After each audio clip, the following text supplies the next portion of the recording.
नमस्कार, welcome to career 247। मैं हूं प्रशांत धवन। प्रधानमंत्री नरेंद्र मोदी ने रिसेंटली देश को संबोधित किया।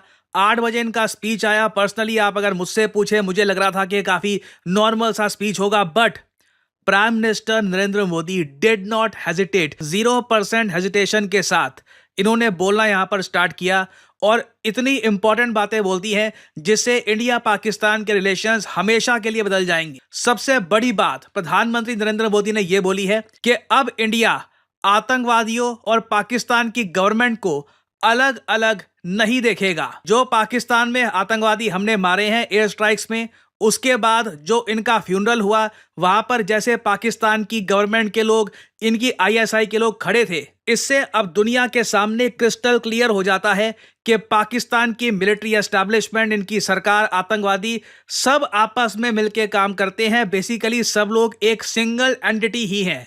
हम आतंक की सरपरस्त सरकार और आतंक के आकाओं को अलग अलग नहीं देखेंगे।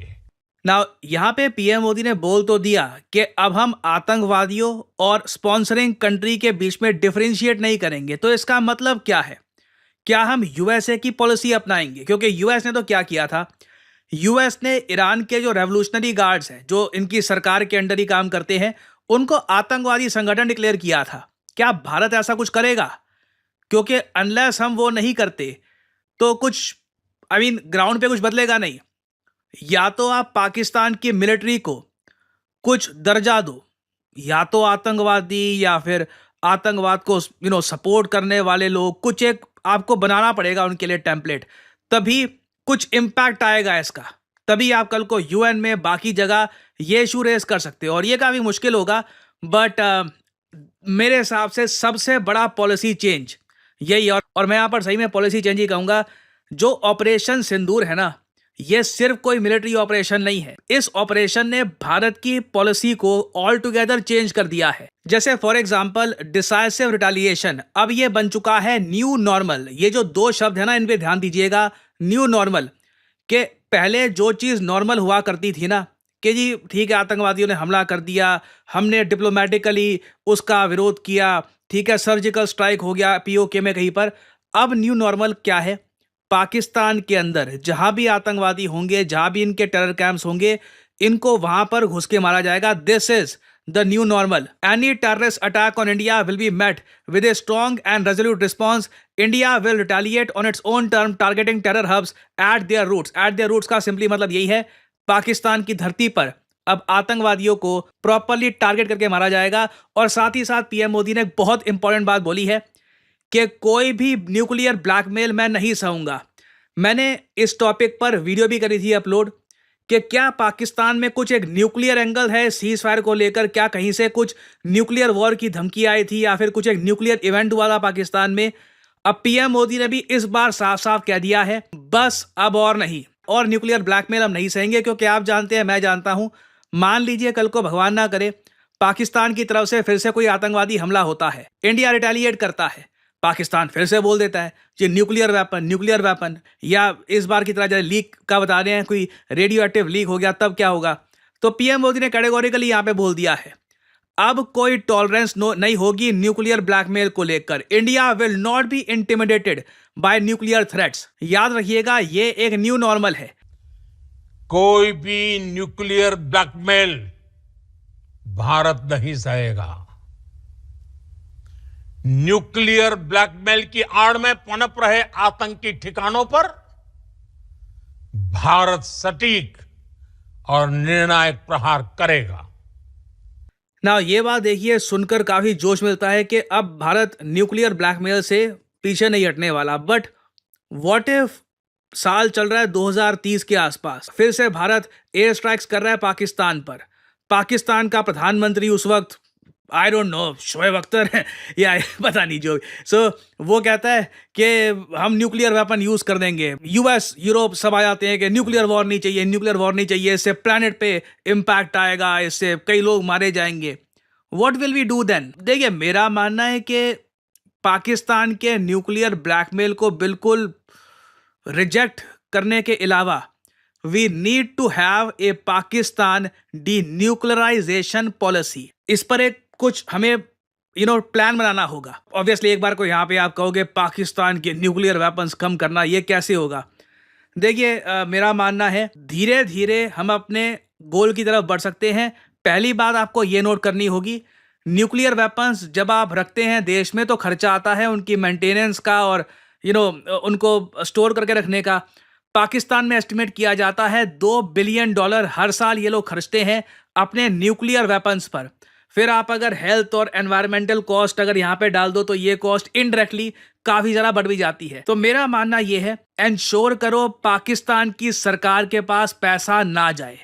इनकी सरकार के पास पैसा जाएगा, वो पैसा जाएगा मिलिट्री बजट में, और वही मिलिट्री बजट कहीं ना कहीं इनके न्यूक्लियर वेपन्स को भी पालने पोसने में काम आता है। तो चाहे 10 मिलियन का झटका हो, 50 मिलियन का, 100 मिलियन का, धीरे धीरे पाकिस्तान को स्क्वीज करो ताकि ये अपने न्यूक्लियर वेपन्स को मेंटेन ना कर पाए। उसकी जो कॉस्ट है ये बहुत ज़्यादा बढ़ जाए। इसके लिए देखिए हमें IMF में अपना दबदबा बढ़ाना होगा। वेरियस और फाइनेंशियल जो बॉडीज़ हैं वहाँ पर भारत को जाकर इंश्योर करना होगा कि पाकिस्तान को ये फंडिंग ना मिले। Again this will be tricky, मगर ये हमको करना होगा। फिर एक लॉन्ग टर्म गोल है जिस पर हम काम कर सकते हैं, द बाल्कनाइजेशन ऑफ पाकिस्तान। और इसके बारे में आपने काफ़ी बार आर्टिकल्स भी पढ़े होंगे, हो सकता है कि कहीं पे ब्लॉग में या फिर किसी जियोपॉलिटिकल एनालिस्ट को बोलते हुए सुना हो कि जी बाल्कनाइजेशन करनी होगी पाकिस्तान की, ये दूर नहीं है। बाल्कनाइजेशन इसका मतलब क्या होता है ये मैं थोड़ा सा आपको समझाता हूँ। ना एक बार जरा आप वर्ल्ड मैप देखोगे ना तो भारत के नॉर्थ में यहाँ पे आपको दिख जाएगा यूरोप। ना यूरोप में अगर मैं देखूँ ये जो इलाका है ना, ग्रीस, बल्गेरिया, क्रोएशिया, ये सारे जो देश आपको दिख रहे हैं, ये जो रीजन है इसको कहा जाता है बाल्कन। जी हाँ, बाल्कन। जो ऊपर का रीजन है एस्टोनिया, लटविया, लिथुएनिया, इसको कहा जाता है बाल्टिक रीजन, क्योंकि ये बाल्टिक सी के पास है। और इस रीजन को हम बाल्कन इसलिए कहते हैं क्योंकि यहाँ पे आपको मिलेंगे बाल्कन माउंटेन्स। ना बाल्कनाइजेशन का मतलब ये है, एक टाइम पर ना यहाँ पर एक देश हुआ करता रहा यूगोस्लाविया, वो टूट गया क्योंकि अंत में ना जो सारे देश है वो अपनी भाषा, अपनी एथनिसिटी, उसकी तरफ पीछे चले गए। उनको रीजन समझ नहीं आया कि हम एक देश बन के क्यों रहे, फायदा क्या है। पाकिस्तान में भी आप देखो पश्तून, बलोच, पंजाबी, ये बहुत अलग लोग हैं, आपस में खुश नहीं है।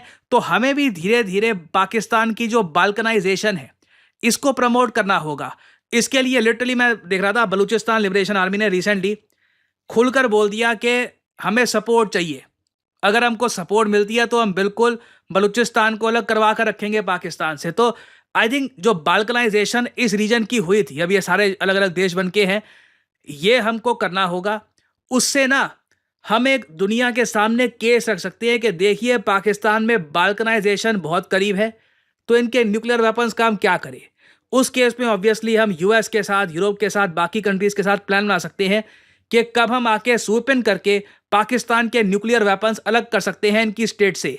और ऑब्वियसली बाल्कनाइजेशन प्रोसेस जल्दी आगे तब बढ़ता है जब एक देश की इकोनॉमी लगातार कमजोर होती रहती है, देश खुशहाल है, पैसा है, लोगों की लाइफ इंप्रूव हो रही है, तो उल्टा लोग ज़्यादा इकट्ठा आते हैं। European union for example, Europe ने तरक्की करी, कंट्रीज प्रोग्रेस कर रही थी, उन्होंने कहा कि okay let's form a union और ट्रेड करते हैं। ये जो बंटवारे अलग होना ये तभी होता है यूजुअली जब इकोनॉमिक हालत खराब हो। तो इंडिया के सामने एक रोड मैप सिंपल है, वी नीड टू डीन्यूक्लियराइज पाकिस्तान, और उसके लिए बाल्कनाइजेशन पाकिस्तान की बहुत ही इंपॉर्टेंट है। और आप अगर हिस्ट्री में देखोगे ना तो काफ़ी बार रीजन्स की बाल्कनाइजेशन इस वजह से भी हुई है क्योंकि रिसोर्सेज की कमी पड़ गई थी। और रिसोर्सेज में सबसे इंपॉर्टेंट रिसोर्स कौन सा है? पानी, वाटर।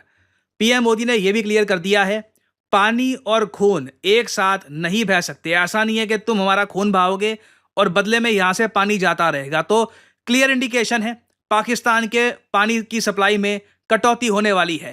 टेरर और टॉक एक साथ नहीं हो सकते। टेरर और ट्रेड एक साथ नहीं चल सकते, और पानी और खून भी एक साथ नहीं बह सकता। मैं आज विश्व समुदाय को भी कहूंगा, हमारी घोषित नीति रही है। अगर पाकिस्तान से बात होगी तो टेररिज्म पर ही होगी। अगर पाकिस्तान से बात होगी तो पाक ऑक्युपाइड कश्मीर पीओके उस पर ही होगी। ना पीएम मोदी का जो ये नो हेजिटेशन वाला रूप है काफ़ी इंटरेस्टिंग है और मैं कहूँगा कि नीड ये है कि ग्राउंड लेवल पर क्या हम कुछ major policy change return form में कुछ लाने वाले हैं। क्या हम ऑफिशियली डिक्लेयर करेंगे कि पाकिस्तान का ये जनरल ये आतंकवादी है, पाकिस्तान का ये सोल्जर ये आतंकवादी है। क्या उस रास्ते पे हम जाएंगे या फिर this will be interesting to see. और इंडस वाटर ट्रीटी के बारे में भी अभी पाकिस्तान जाएगा, ये इंटरनेशनल कोर्ट ऑफ जस्टिस में जाएंगे, हर जगह धक्के खाएंगे ये। तो उस केस में इंडिया क्या रिप्लाई देगा पाकिस्तान को, this will be very interesting to see. And आने वाले समय में कुछ अपडेट्स आती हैं तो मैं आपके लिए अपडेटेड वीडियोस लाता रहूँगा। आप लोग यकीन नहीं करेंगे कितने सारे लोगों से मैं मिलता हूँ और उनसे बात करता हूँ और उनका एक ही सवाल होता है कि करियर में अब क्या करें। यू नो व्हाट, मुझे मैथमेटिक्स इतना अच्छा लगता नहीं है, कोडिंग वगैरह सीखने में मेरा मन नहीं लगता, मुझे कुछ और एक मतलब क्रिएटिव जॉब जहाँ पे मैं अर्ली स्टार्ट कर सकूँ वैसा कुछ सजेस्ट करिए। वेल मैं यहाँ पे आपको बताना चाहता हूँ डिजिटल मार्केटिंग के बारे में। डिजिटल मार्केटिंग के अंडर आपका करियर कैसा हो, इस फील्ड के अंडर आप बन सकते हैं डिजिटल मार्केटिंग असिस्टेंट, आप बन सकते हैं एक एसईओ राइटर, आप बन सकते हैं सोशल मीडिया स्पेशलिस्ट, आप बन सकते हैं एक एसईओ मैनेजर, एक कंटेंट मैनेजर। डिजिटल मार्केटिंग के अंडर आपको जॉब मिल सकती है वेरियस सेक्टर्स में और ये जॉब्स लगातार बढ़ती जा रही हैं। एंड सिमिलरली आप देखोगे डिजिटल मार्केटिंग के जो कोर्सेज हैं ये भी दुनिया भर में, चाहे यूएस हो यूरोप हो, हर जगह ये कोर्सेज बढ़ते जा रहे हैं। और आप एक बात नोट करिएगा, ज़्यादातर जो ये कोर्सेज हैं बहुत ज़्यादा महंगे होंगे, सिर्फ इंग्लिश लैंग्वेज में होंगे और ये कोर्सेज बहुत छोटे होते हैं, 2-3 महीनों में ना हो गया कोर्स हो गया आपका, आपको बस आगे भेज दिया जाएगा। जबकि करियर 247 आपके लिए लेके आया है एक state of the art digital marketing course जहां पे आपको मिलती है द बेस्ट फैकल्टी। आप लोग ऐसे प्रोजेक्ट्स पे काम करेंगे जिससे आपको मिलेगा जेन्युइन एक्सपीरियंस, आपको जॉब ढूंढने में भी हेल्प करेगा करियर 247 और एक प्रॉपर करियर गाइडेंस भी आपको मिलेगी हमारे कोर्स में। लैंग्वेज होगी इंग्लिश, कोर्स की जो वैलिडिटी है ये 1 साल की होगी, वैसे आपका कोर्स 6 महीने में खत्म हो जाएगा, आपको मिलेगा एक सर्टिफिकेट और आप स्टार्ट कर सकते हैं अपनी journey in the world of digital marketing. आप अगर 18-19 साल के भी हैं, ग्रेजुएशन नहीं करी, तब भी you can begin your journey as a digital marketing assistant और धीरे धीरे एक्सपीरियंस गेन करके आप अपनी लाइफ में आगे बढ़ सकते हैं। सो एनरोल करने के लिए आपको करना क्या है, सिंपली जाइए इस वीडियो के कमेंट सेक्शन में, पिन्ड कमेंट में आपको मिल जाएगा ये link, start your digital marketing journey now. और यहाँ पे आपको करना है इस लिंक पर क्लिक, आपके सामने खुल जाएगा ये पेज। इधर अपना नाम, ईमेल आईडी, फोन नंबर और ऑब्वियसली डिस्काउंट कोड यहाँ पे डाल देना PD10, ताकि जो प्राइस है इस कोर्स का इससे बहुत ज्यादा कम प्राइस में आपको ये कोर्स मिले। अगर आप कोड डालना भूल जाओगे तो प्राइसेस आपको काफी इंक्रीज मिलेंगे यहाँ पर। So always enter the code PD10 and simply apply, that's all I am saying, simply apply.